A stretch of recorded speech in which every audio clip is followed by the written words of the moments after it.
Imagine being a doctor and in an instant you're picked up and imprisoned in a concentration camp. At one moment, your entire life is changed. Now imagine, upon that, your father, mother, brother, and wife are all also taken captive and all put in different locations. How would you deal with this? And further on top of this, now imagine that you had been working on a manuscript, a book, your entire life. And this is the single manuscript copy of your book. And now imagine that that same very book has been taken away from you by your captives. What would you do? Your life's work taken away in an instant. Well, this was the world of Dr. Viktor Frankl. And this is the book that he authored much later called Man's Search for Meaning. How would you cope with this? According to a survey of lifetime readers conducted by the Library of Congress, the largest library in the world, Man's Search for Meaning by Viktor Frankl is one of the top 10 most influential books of all time, having sold over 16 million copies worldwide and having been translated into dozens of different languages. Man's Search for Meaning follows the journey of the psychiatrist Dr. Viktor Frankl as he entered the world of imprisonment and began to take a seat in his patient's chair and analyze his own mind, much the same way that he would analyze the mind of his patients. The book is divided into 3 sections. The first being a memoir of Dr. Frankl's journey and time in concentration camp. The second, a summary of logotherapy, that is the study of meaning in one's life, Dr. Frankl's contribution to the area of psychotherapy, that is. And the third and final section of the book is dealing with tragic optimism. That deals with how people find meaning in tragic and difficult suffering circumstances. So let's jump right into this amazing book. Big idea and major idea number 1. The first major idea in the book that we can find is that he who has a why to live can deal with almost any how. Dr. Frankl talks about and shares a story of 2 prisoners who were there in the concentration camps with him. Both of them were contemplating ending their lives and taking their lives, but they ultimately decided not to. And the reasons as to why they decided not to are interesting to note. Dr. Frankl highlighted that one of the individuals decided not to take their life because they believed that their child was waiting for them on the outside in another country, and they were waiting to be reunited with their loved one. This was one. The other individual did not take their life because they were a scientist, and they knew that they had much work that had not been published that they still needed to publish. This pursuit of publishing the unfinished work inspired this individual to carry on and not take their own life. It's here that Dr. Frankl understood that he who has a why for their life can deal with almost any how, however difficult that how may be. For the first individual, it was their love of their child, their love of their loved one who was waiting for them on the other side. And for the scientist, it was the work, the love of knowledge and sharing that knowledge with others, which motivated and inspired the individual to keep going. In Dr. Frankl's own case, he reflects that it was his love for his wife, who he yearned to meet afterwards, that kept him going in the most difficult and the most dire circumstances. Beyond that, Dr. Frankl also envisioned giving lectures after he was released to his respective audiences. This also motivated him and inspired. He who has a why to live can deal with almost any how.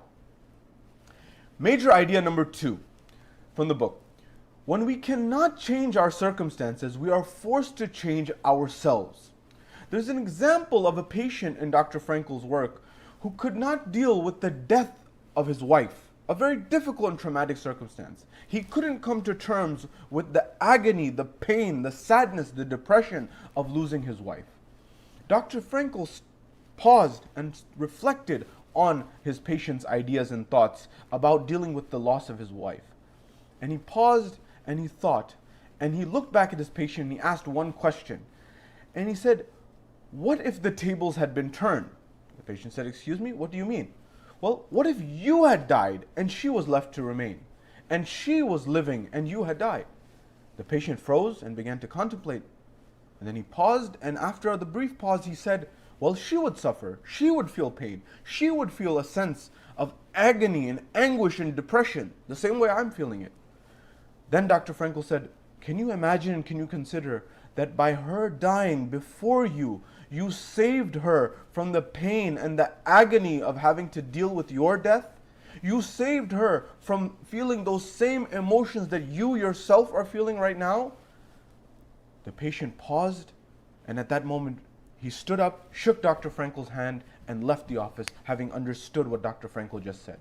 Dr. Frankel here understood that when we are no longer able to change our circumstances, we are forced to change our mindset and we are forced to change ourselves. Dr. Frankel knew that he couldn't bring his wife back to life, but he knew that he could change the perception around the death in the mind of the individual. Think about that in your own life, how you can reframe environments. Who have you saved from suffering? Big idea and major idea number 3 from the book is that there are 3 elements of meaning in our lives. There's work meaning, there's experience meaning, and there's attitude meaning. And we'll go through each of these very quickly with respect to what they mean. Dr. Frankel argues that meaning in work is when our passions and what we love are aligned with our work. This actually relates to the work of another famous author by the name of Mihai Csikszentmihalyi, who wrote the very famous book entitled Flow. That when we are doing the work that we love and are passionate about, time flies by, and many times we don't even notice. Dr. Frankel is echoing the same idea, that when we do what we're passionate about and our work has meaning to us, we end up doing better and we actually end up going much further. On top of this, the next level of meaning is meaning and experience. Dr. Frankel argues that we should experience meaning in such things as love. Love for our family, love for our friends, love for our spouses, love for people in our lives that are important to us. And this, he argues, is the antidote for our modern world of materialism. Because when we feel emotions such as love for our family and loved ones and our spouses, we no longer have to worry about the emptiness that may emerge from materialism of houses and cars and other things that don't have that sense of meaning and purpose. Dr. Frankel was able to experience this in the form of his infection for his wife, which helped him get through imprisonment. Meaning and attitude, the third level, is understood by how we deal with suffering, how we deal with those difficult circumstances and find meaning in those difficult circumstances that we may be dealing with in our own lives, the greater meaning behind the suffering. This may be a very powerful way to have meaning in our attitudes. Dr. Frankel argued that suffering may actually be a huge human achievement. Why? In order to understand what life demands of us, unfortunately, the only way to come about to that realization of what I'm meant to do and what my purpose is through challenges and suffering. Therefore, suffering is seen as a way of helping us understand what life is and what life demands of us, and it helps us understand our greater purpose and our greater meaning.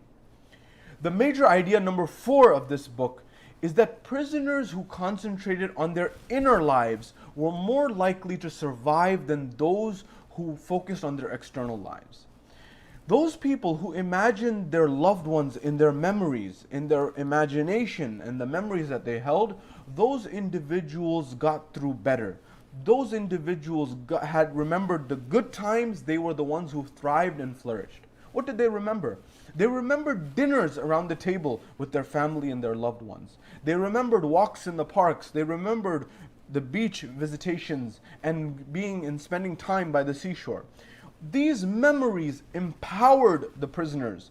They understood that imagination, thoughts of the past, were things that the guards could not steal, could not snatch from them, and they belonged to them. This was the idea of the last freedom that the ancient philosophers talked about. Your thoughts cannot be stolen from you. The way that they would relive these moments with their loved ones really showed a powerful sense of the human mind. They imagined these conversations with their loved ones. Even in their imagination, this helped. Because again, the guards could not touch these thoughts.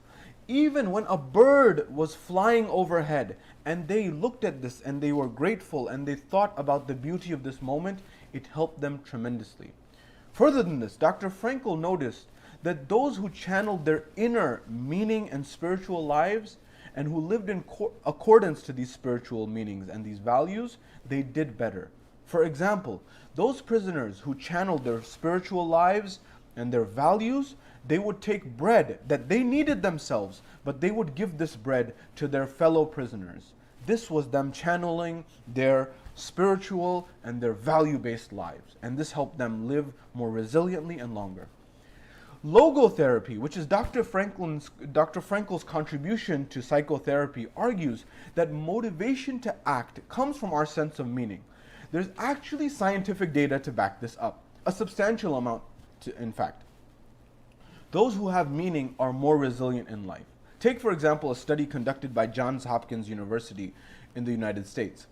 It found in a survey asking what are the most important things in life, it found that an overwhelming majority of people said that the most important thing in life for them is to find a sense of meaning, a sense of purpose. In fact, 78% of the respondents said that to find a sense of meaning and sense of purpose was the most important thing for them in their lives, because it counters the sense of emptiness and lack of meaning that exists in our world. And this is what's called the existential dilemma, or the existential vacuum that Dr. Frankl identified. The point number 5, major idea number 5, and the final idea that we'll be discussing here from the book, is that those who have their own personal sense of meaning are those who survive. We all have our own sense of personal meaning, and it is upon us to find that sense of personal meaning. That each individual has their own meaning, whether it's work meaning, whether it's in their personal lives, whether it's in their experience, and whether it's in other aspects of life. Each individual has their own sense of meaning. For example, in the case of the prisoner who was waiting for their child, their love that they felt from their child is what their meaning was. For the scientist, it was their love of knowledge. That's what their meaning was. For Dr. Frankl, it was the meaning derived from his love for his wife, as well as his academic pursuits and sharing with the world his insights. Dr. Frankl knew that he was the only individual in the world that could write the book that he needed to write. That book that would talk about and become Man's Search for Meaning, for example, that book was the only one that could be written by him alone. Why? Because of his academic experience, because of his professional experience, and because of his experience in concentration camp. All of these things allowed him to be the unique individual to write that book, and the only individual to write that book. That gave him tremendous meaning. To the extent that Dr. Frankl would go in the yard in the concentration camp and find scrap pieces of paper and write down and jot down his ideas. This gave him immense meaning to survive and persevere and get through the most difficult times. Channel this in your own life to find your own individual, particular, specific sense of meaning, and you will gain strength and resilience through it. Ironically, despite the success of Dr. Frankl's book, Man's Search for Meaning, Dr. Frankl himself did not consider the book to be his greatest achievement. In fact, he argued that and considered that the success of the book was an indication of the misery of our time. That is the lack of meaning that existed in people's lives. And it revealed the hunger for a meaningful existence that people had. I hope the insights from this book have been beneficial to you. And although the book chronicles Dr. Frankl's own understanding of his life and his own experiences, I hope you use this to channel your own sense of meaning and sense of purpose in your life so you can persevere and prosper and live a more resilient life through your challenges and the difficulties that you face. We all have our own journey and we all have our own personal sense of meaning. It is upon us to find that. And I hope you will find the strength through this reading and delve into the book to find your own insights as well. I hope that this has been beneficial to you, and I hope you've learned from this, as I hope that this helps us become and make a more beautiful and a more resilient and meaningful world. All the best to you.